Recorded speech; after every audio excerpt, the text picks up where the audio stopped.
Bom, meu irmão e minha irmã, é um privilégio voltar aqui à casa de Deus e um privilégio maior poder estarmos aqui juntos para refletirmos sobre a palavra do Senhor. E nesse Dia dos Pais, eu gostaria de saudar os nossos irmãos, papais, nesse momento, e gostaria de falar alguma coisa, trazer algumas reflexões, propor algumas ideias a respeito da vida do pai da fé. E dentro desse contexto de falar sobre paternidade, eu gostaria de convidar a você que abrisse comigo lá no texto de Gênesis 12, os 3 primeiros versos desse texto tão conhecido que fala sobre a vocação do pai da fé. Eu gostaria, minha irmã e meu irmão, de trazer algumas ideias a respeito da caminhada do pai da fé, Abraão. Eu vou ler, eu peço que você me acompanhe. Diz assim, o registro do livro de Gênesis: Ora, disse o Senhor a Abraão: sai da tua terra, da tua parentela e da casa do teu pai e vai para a terra que te mostrarei. De ti farei uma grande nação e te abençoarei e te engrandecerei o nome, se tu uma bênção. Abençoarei os que te abençoarem e amaldiçoarei os que te amaldiçoarem. Em ti serão benditas todas as famílias da terra. Um texto tão conhecido, de uma vocação extraordinária, de um homem que não é movido pela juventude, portanto, os sonhos daquele que quer construir e ganhar o mundo não se põem nesse momento. Abraão recebe esse desafio de sair da sua terra,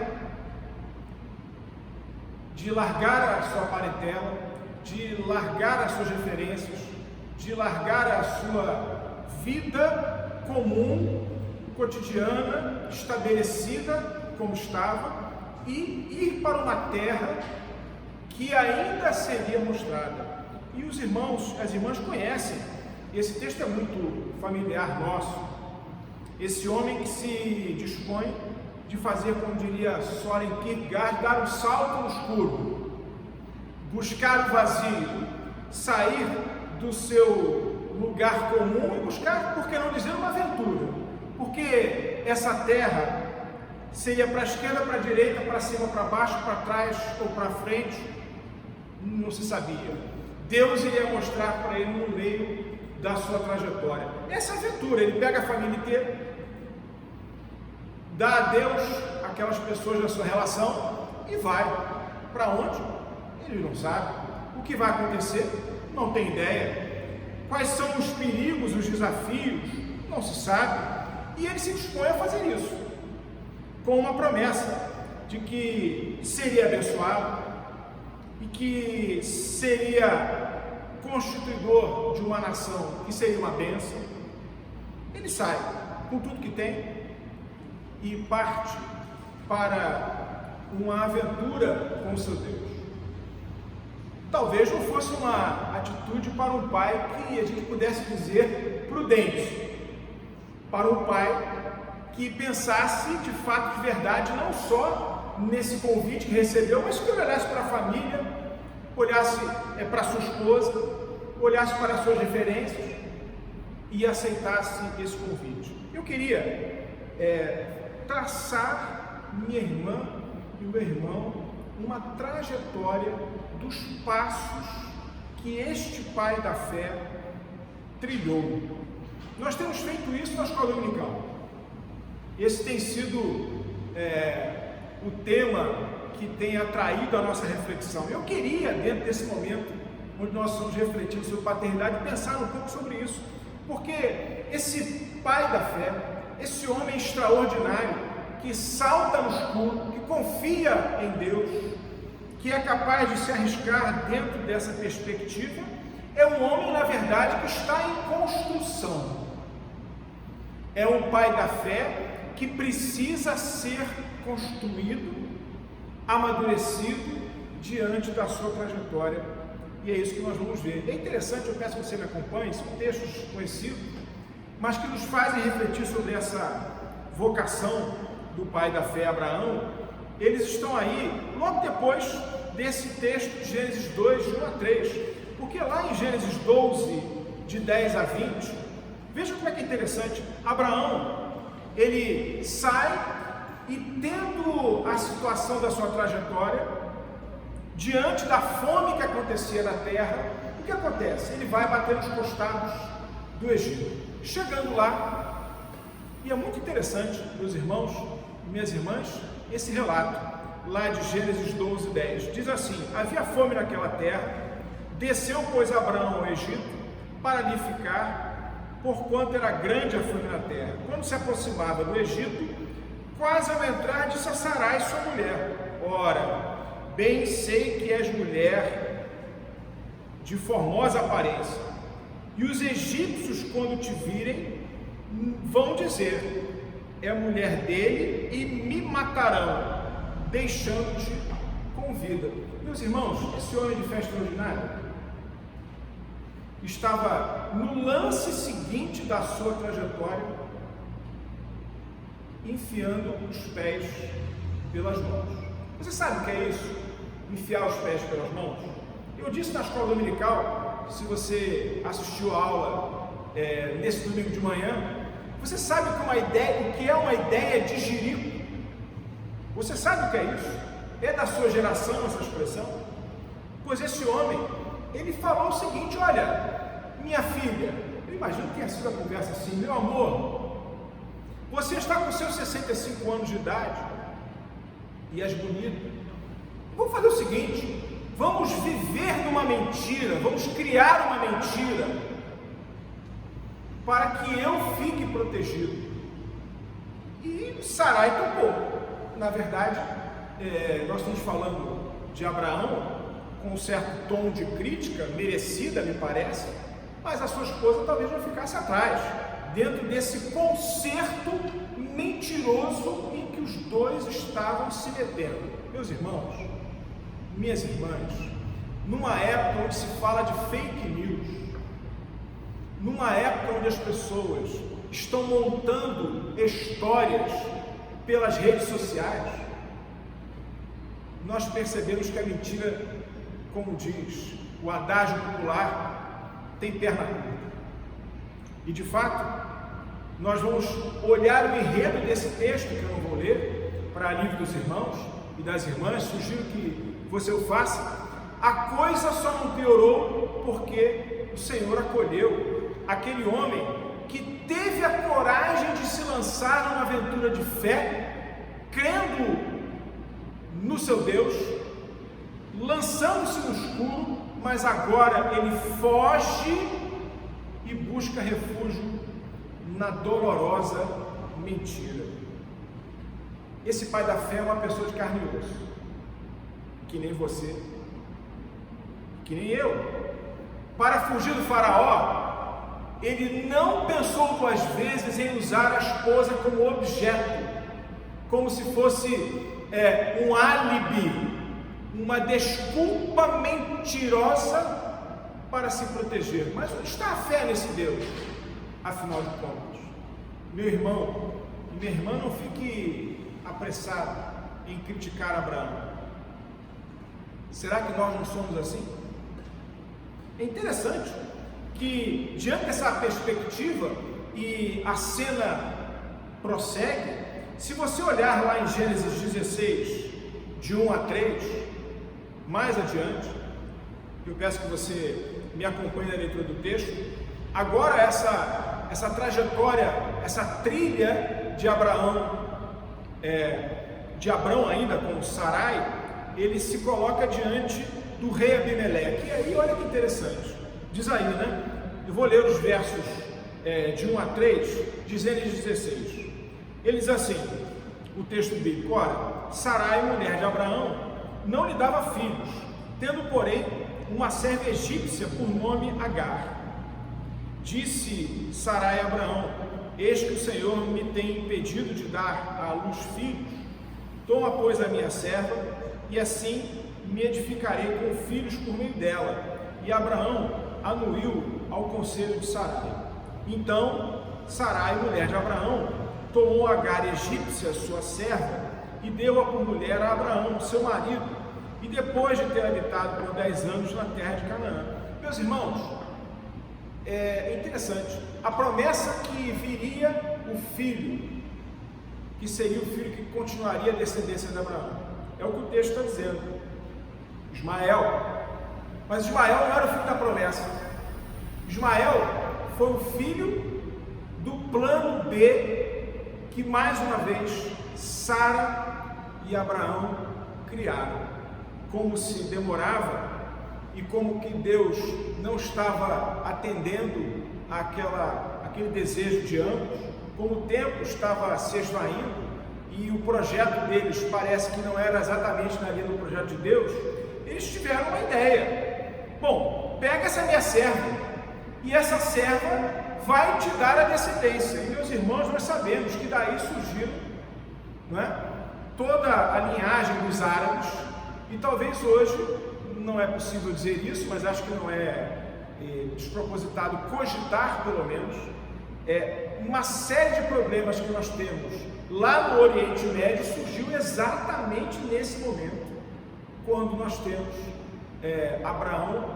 Abrão e Sarai tomando esta medida para dar um jeitinho no plano de Deus. Vejam, meus irmãos, Abraão fez o salto da fé. Sai da tua terra, da tua parentela e vai uma terra que eu vou te mostrar. No primeiro lance dessa trajetória, ele mente para arranjar uma desculpa para se proteger e é salvo por Deus.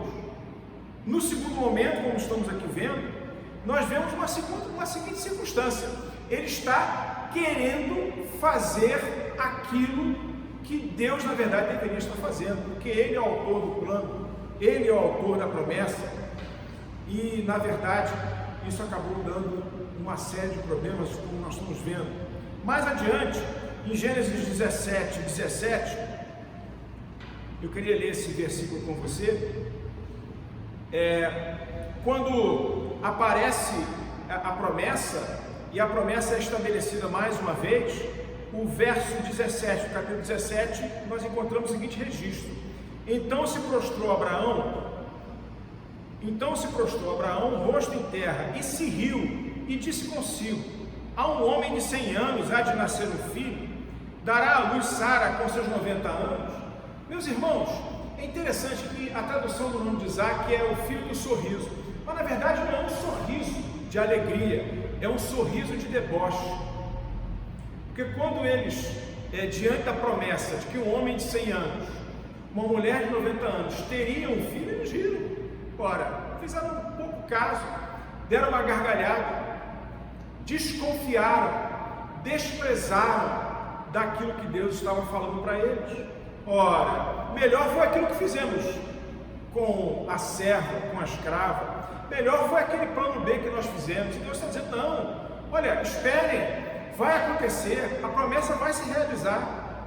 E aí sim, meus irmãos, lá em Gênesis 20, de fato agora sim, lá em Gênesis 20, de 1 a 3, nós encontramos aí aquela cena que me referi há pouco de maneira equivocada, que gostaria de voltar a ela nesse momento. Lá em Gênesis 20, dos versos de 1 a 3, que é o encontro de Abraão e Sara, agora, já que seus nomes já haviam sido mudados, com o rei Abimeleque. Diz assim, Gênesis 20, versos 1, 2 e 3: Partindo Abraão dali para a terra do Neguebe, habitou entre Cádiz e Sur, e morou em Gerar. Disse Abraão de Sara, sua mulher: ela é minha irmã.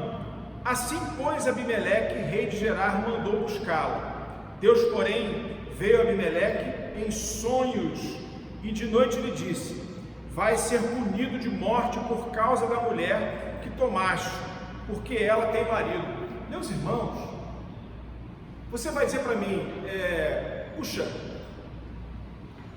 ele mentiu uma vez, puxa, ele teve uma ideia de jirico, ele enfiou os pés pelas mãos. Não é que ele está fazendo de novo. Não é que ele está de novo lançando mão da mulher com o objeto. De novo está montando uma história absolutamente... Meus irmãos, vamos esquecer, abstrair qualquer questão espiritual. Vamos abstrair qualquer perspectiva religiosa. Uma história de mediana, rasteira moralidade. Esse é o pai da fé. Ele estava mais uma vez, e agora colocando o rei Abimeleque numa situação ruim, porque Deus, defendendo-o mais uma vez, trouxe consequências para essa escolha. E Abimeleque falou assim: olha, mas cara, você está me colocando diante dessa situação, eu não tenho nada a ver com isso não. Que mentira é essa? Meus irmãos, mas eu disse na escola dominical, eu gostaria, por favor, de me repetir, não é? Se você assistiu de manhã a classe de escola dominical, você há de lembrar do que eu falei, porque na verdade, meus irmãos, tem uma cereja do sundae aqui. Eu confesso, não sei se você gosta de cereja de sundae. Eu, sinceramente, né, eu dispenso a cereja e parto para o sundae com absoluta tranquilidade. Na minha seleta auditório aqui, eu percebo o reverendo Diego dizendo que não é? E o presbítero Mário, a nossa irmã Ana, não sei qual posição, o reverendo Cid, mas eu tiro a cereja e pouco sundae. Desculpe, não sei qual a graça que você vê na cereja, mas caminhamos juntos no sundae. Eu quero dizer uma coisa para você: a cereja do sundae dessa história foi Abraão falou assim: não, peraí, é preciso esclarecer o seguinte, ela é minha esposa, mas é meia-irmã minha, então eu não estou mentindo exatamente, porque meia mentira não é mentira. Meus irmãos, só piora essa história. Desculpem, eu não quero no Dia dos Pais, falando do pai da fé, ficar contando, como eu falei brincando aqui, antes de estar nesse momento, contar as mancadas do pai da fé, mas essa é uma mancada mega power plus das galáxias. Porque esse homem não só não se fez de rogado de mentir, enredando a esposa dele numa trama insidiosa, como ele não tem a coragem de bater a mão no peito e reconhecer que errou, e acha que a mentira dele é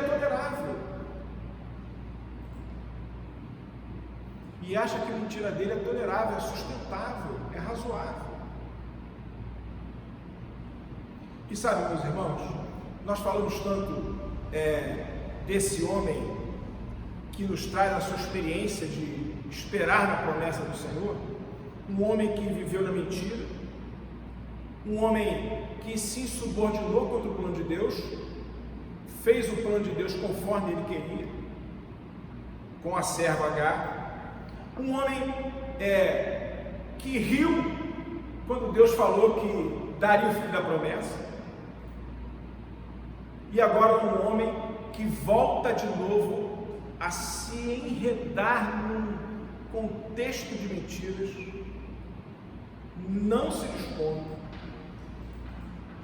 a assumir os seus equívocos. Mas é interessante, e o texto continua, agora já em Gênesis 21, de 1 a 7, nós temos aí, meus irmãos, o cumprimento da promessa do Senhor. Esse homem mentiroso, esse homem complicado, o pai da fé, ele jamais se viu abandonado pelo seu Senhor. Meus irmãos, minhas irmãs, a promessa que foi rasgada por ele várias vezes, jamais foi rasgada pelo Senhor. Jamais. Lá em Gênesis 21, de 1 a 7, a gente percebe que esse pai da fé recebe a promessa que tanto esperava. Um homem de 100 anos, com sua esposa de 90, eles recebem o filho da promessa, Isaac. E aí é interessante, não sei se você constrói esse sentido comigo, Lá em Gênesis 22, nós temos um famoso texto, que é quando Deus bate na porta de Abraão e fala assim: olha, Abraão, eu quero teu filho, eu quero ele, e vamos então fazer o sacrifício. Meus irmãos, não sei se essa é a sua percepção, mas o Abraão lá de Gênesis 12 não é o Abraão de Gênesis 22. Ele diz assim: Deus proverá, Deus proverá. Esse homem que passou pelas suas mentiras, esse homem que se viu machucado pelo mundo artificial do seu pecado, esse homem que não teve nenhuma dificuldade de usar a mulher como objeto, esse homem que não se furtou, minha irmã e meu irmão, de buscar o plano B, de tentar fazer a vontade de Deus à sua imagem e à sua semelhança. Esse homem agora, em Gênesis 22, é um homem amadurecido. A sua fé, que talvez fosse um rompante, agora é uma fé sólida, consolidada. Esse homem fala: olha, Deus proverá. Isaac, meu filho, Deus proverá. Deus provê todas as coisas. E meus irmãos, dentro desse enredo todo que nós tratamos, eu queria formular 7 conclusões. 7 conclusões. A primeira delas: Deus não desiste dos seus escolhidos. Esse homem se meteu em várias enrascadas, como nós rapidamente tentamos aqui demonstrar. Esse homem conheceu os descaminhos dos seus atos, mas em momento nenhum Deus abandonou Abraão. Quando ele era Abraão e agora quando ele é Abraão, em momento algum. Deus sempre foi um Deus presente, salvando, resgatando, protegendo ao lado do pai da fé. Meus irmãos, uma segunda conclusão: os nossos erros não definem a aliança que temos com Deus. A aliança que temos com Deus é uma aliança inquebrantável, porque ela depende da fidelidade do Senhor. Sabe, minha irmã e meu irmão, essa é uma consequência daquilo que nós experimentamos. Quando nós olhamos para Abraão e vemos toda a sua trajetória de vida, é bom que a gente se olhe no espelho. É bom que a gente se pergunte e que cheguemos à conclusão que os nossos erros não definem a aliança que temos com Deus. Uma terceira conclusão: Deus foi fiel em todos os momentos, na mentira, na desconfiança, até mesmo no deboche. Até mesmo no deboche, Deus permaneceu fiel diante da promessa que fez. A quarta conclusão: a graça de Deus nos basta, meus irmãos. A graça de Deus é tudo. A sua graça nos basta. A sua graça, ela é escandalosa. Como é que nós podemos compreender uma graça de um homem como eu, de um homem como você, minha irmã, como Abraão, que a toda hora está enfiando os pés pelas mãos e Deus, pela sua graça, nos ampara? Essa é uma quarta conclusão que essa trajetória nos traz. A graça de Deus nos basta. Uma quinta conclusão é que Deus está no controle dessa história toda, meus irmãos, lá em Gênesis 12 até aqui em Gênesis 22, nós percebemos que Deus jamais abandonou a sua própria sorte. Abraão, as coisas aconteceram sempre diante de um plano maior de Deus, e Deus está no controle da história. Às vezes nós achamos que é melhor que nós tenhamos as nossas iniciativas. Às vezes nós achamos que o tempo de Deus é um tempo que não é o melhor. Deus está no controle da história. É o que o Pai da Fé nos ensina. Uma sexta conclusão: as promessas do Senhor nunca falham. Meus irmãos, não é a idade, não é a mentira, não é a torpe visão daquilo que é certo, não são as trapalhadas e as mancadas minhas e suas que vão nos afastar do amor de Deus, porque as promessas do Senhor jamais falham e Deus está conosco em todos os momentos. E sabe, meus irmãos, Sara, que teve o seu filho com 90 anos, morreu com 127 anos. Abraão, que com 100 anos foi pai, o filho da promessa, Isaac, nasceu com 100 anos, ele morreu com 175 anos. Eu quero dizer uma coisa para você, nesse tempo de pandemia, já caminhando para concluir, eu queria dizer, minha irmã e meu irmão, que vale a pena esperar pelo Senhor. Vale a pena esperar pelo Senhor. Esse Abraão que nasce na sua trajetória e que se envolve em várias circunstâncias, em vários capítulos, em várias dificuldades, ele chega lá, depois da sua trajetória, amadurecido, e percebe que vale a pena esperar pelo Senhor. E sabe, minha irmã e meu irmão, eu queria deixar essa última consideração para você. Nesse nosso ambiente de pandemia, eu estava recordando aqui, a última vez que eu ocupei esse culto foi no culto da safra de fevereiro. No outro domingo, nós já ficamos impedidos de estar aqui na casa do Senhor. E nós estamos voltando. Vale a pena esperar pelo Senhor. E nós estamos resgatando a nossa vida comunitária aqui dentro. O Conselho está trabalhando nisso. Vale a pena esperar pelo Senhor. Talvez você esteja com as dificuldades que a pandemia está trazendo para todos nós. Vale a pena esperar pelo Senhor. Meus irmãos, o Pai da Fé, nesse momento em que celebramos a paternidade, ele nos fala de um Pai maior que nunca nos abandona, que está sempre no controle da história, que as suas promessas não falham, que a sua aliança não depende das nossas ações. É um Pai que não desiste dos seus escolhidos. Por isso tudo, meus irmãos, é um Pai que faz com que nós possamos colocar o nosso coração, mais uma vez, nas suas mãos, na certeza de que vale a pena esperar pelo Senhor. Que Deus te abençoe, que essa palavra faça bem o seu coração, que nós possamos, na dinâmica desse movimento do Pai da Fé, viver a maturidade de uma fé concreta, de uma fé que abençoa. Que Deus te abençoe.